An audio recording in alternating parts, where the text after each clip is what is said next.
बुद्धिमान राजा की नीति। बहुत समय पहले भारतवर्ष के एक समृद्ध राज्य में एक राजा शासन करता था। उसका नाम था राजा वीरसेन।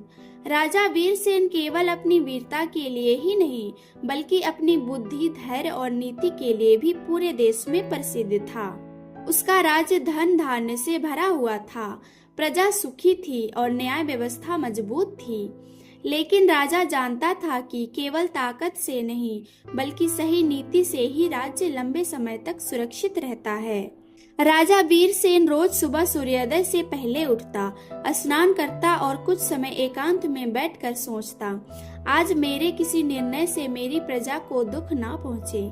मेरी नीति ऐसी हो कि कमजोर की रक्षा हो और अन्यायी को दंड मिले। यही सोच उसे अन्य राजाओं से अलग बनाती थी। एक दिन राजा के राज्य के सीमावर्ती गांवों से शिकायतें आने लगी। कुछ धनी व्यापारी गरीब किसानों की जमीन हड़प रहे थे। वे कर्ज देकर किसानों को फंसाते और फिर उनकी भूमि छीन लेते। राजा ने तुरंत सभा बुलाई। सभा में बड़े बड़े मंत्री और व्यापारी उपस्थित हुए। किसानों को भी बुलाया गया। एक धनी व्यापारी बोला, महाराज, हमने कोई अन्याय नहीं किया है। किसान खुद कर्ज नहीं चुका पाए। किसान रोते हुए बोले, महाराज, कर्ज का ब्याज इतना बढ़ा दिया गया कि हम कभी भी चुका नहीं सकते हैं। सभा में शोर मच गया। राजा वीरसेन चुपचाप सब सुनता रहा। राजा ने पूछा, अगर कोई व्यक्ति डूबते हुए को रस्सी दे, लेकिन रस्सी इतनी छोटी हो कि वह बच नहीं पाए, तो क्या वह सहायक कहलाएगा या अपराधी? सभा सन्न रह गई।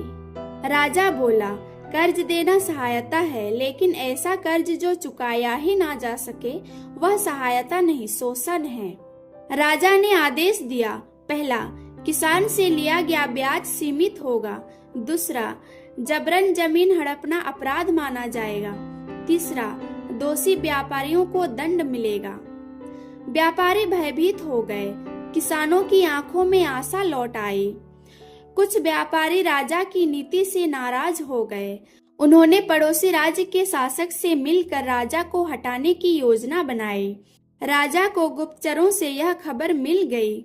मंत्री बोले, महाराज, सेना भेज दीजिए। राजा मुस्कुराया और बोला, जहाँ बुद्धि काम करे वहाँ तलवार की जरूरत नहीं।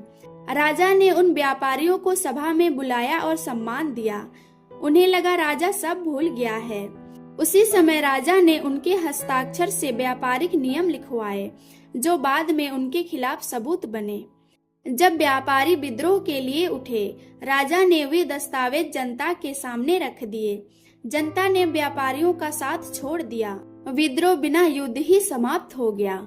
किसान राजा के चरणों में गिर पड़े। एक वृद्ध किसान बोला, महाराज, आपने हमें केवल न्याय ही नहीं, बल्कि सम्मान भी दिया है।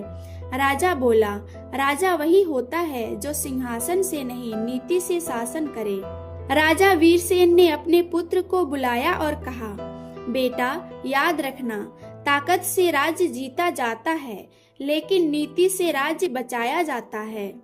इस कहानी से हमें ये सीख मिलती है कि जहाँ बुद्धि और नीति हो, वहाँ हिंसा की आवश्यकता नहीं होती। सच्चा राजा वही है जो न्याय, धैर्य और नीति से शासन करे।